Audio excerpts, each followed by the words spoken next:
Hey everybody, today's video is called Now You Earned It, Job Part 2. And tonight we continue our pass-through study here as we are inching toward the end of the zone of Job. And we're going to be talking about looking at God questioning Job on nature and its beings. So chapter 39 verse 1 through 4 says, "Do you know the time when the wild mountain goats bear young? Or can you mark when the deer gives birth? Can you number the months that they fulfill? Or do you know the time when they bear young? They bow down, they bring forth their young, they deliver their offspring. Their young ones are healthy. They grow strong with grain. They depart and do not return to them." So here we see that God kept bringing the level of knowledge down for Job, and he could quite conceivably know such facts of nature by simple observation. But here, God reminded Job of the arrangement of growth and maturity that he had engineered for the natural order. In verse 5 through 8, it says, "Who set the wild donkey free? Who loosed the bonds of the onager? Whose home I have made wilderness, and the barren land his dwelling. He scorns the tumult of the city. He does not heed the shouts of the driver. The range of the mountains is his pasture, and he searches after every green thing." So an onager is another kind of donkey, and they were greatly admired for its freedom and its ability to live in the plain and the salt land around the Dead Sea. And Job has no ability to control the movements of such animals or even to sustain them. And Job, he had no knowledge of the facts of nature. He had less power over the animals. And these things belong to God and not to Job.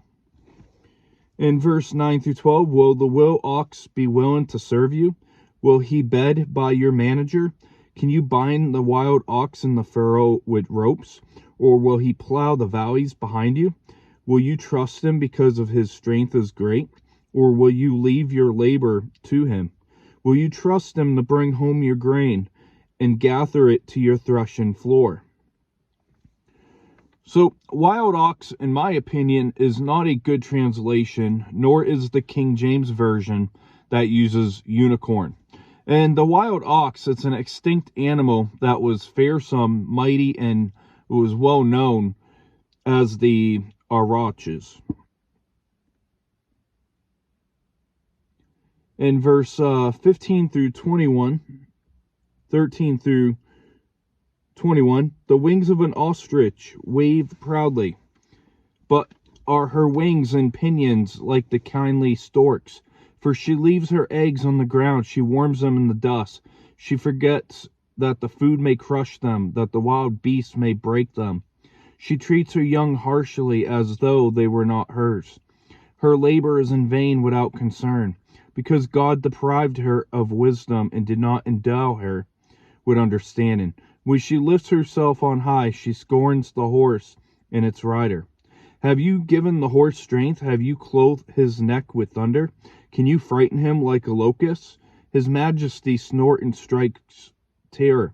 His paws in the valley and rejoices in his strength. He gallops into the clash of arms."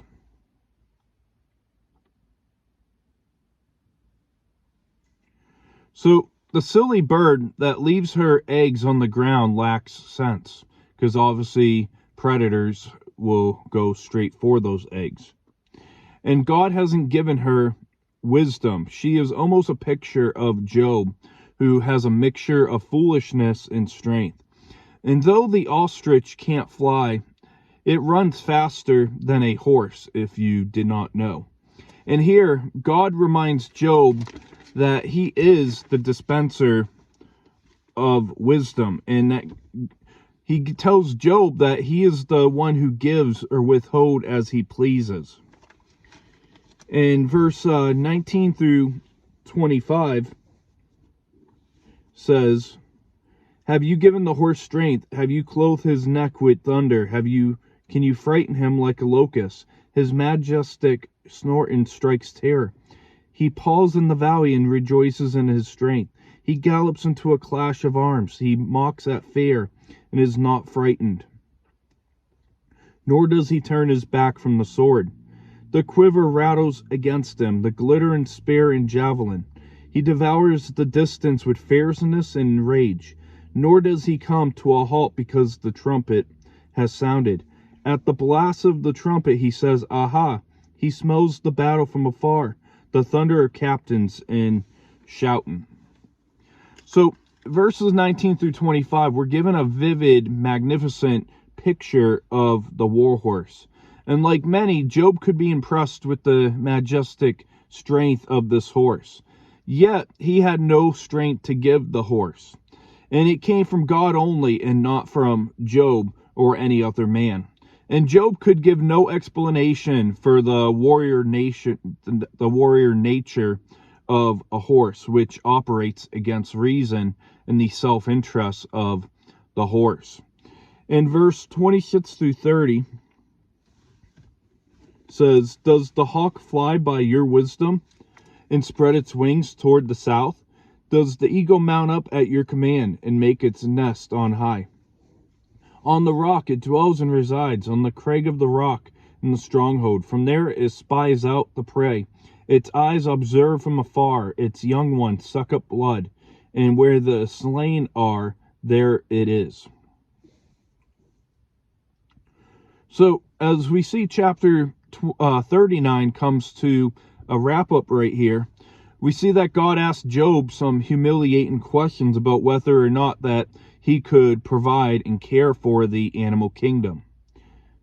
And Job must have been feeling less and less magnificent under the crush and indictment of such comparisons with God. And after considering many land animals, the wisdom and mystery surrounding them, now God turned to the majestic bird that we call the hawk.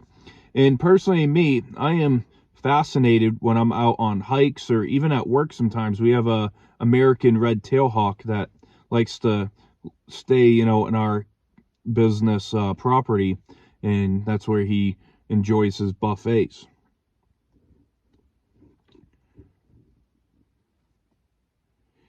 And with the red hawk at work, I enjoy watching him hunt for its prey through our camera systems.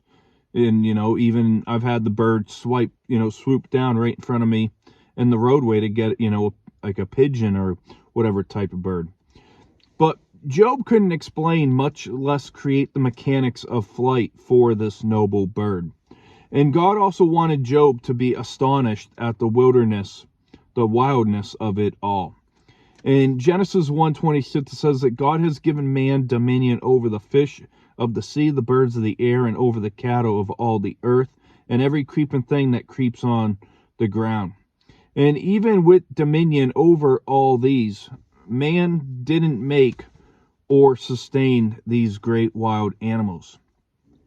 And if mankind had so little authority over nature, could Job expect to have more control over the mystery events of this life?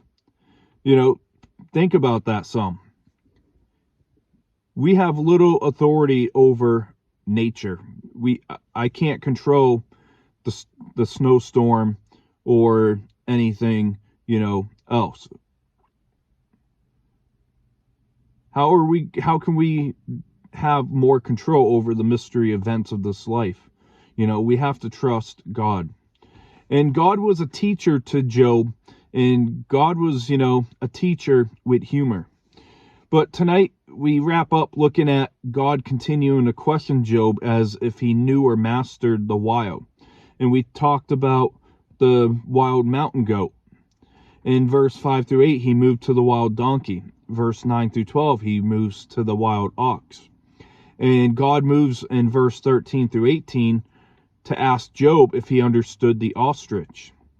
In verse 19 through 25, then he moved on to challenge Job on the horse. And we see that God finished the chapter asking Job if he understood or mastered the hawk or even the eagle. And that will wrap up today's video. We'll see you next as we'll be looking at the power of God, Job, and behemoth. So I hope you have a great rest of your evening. God bless.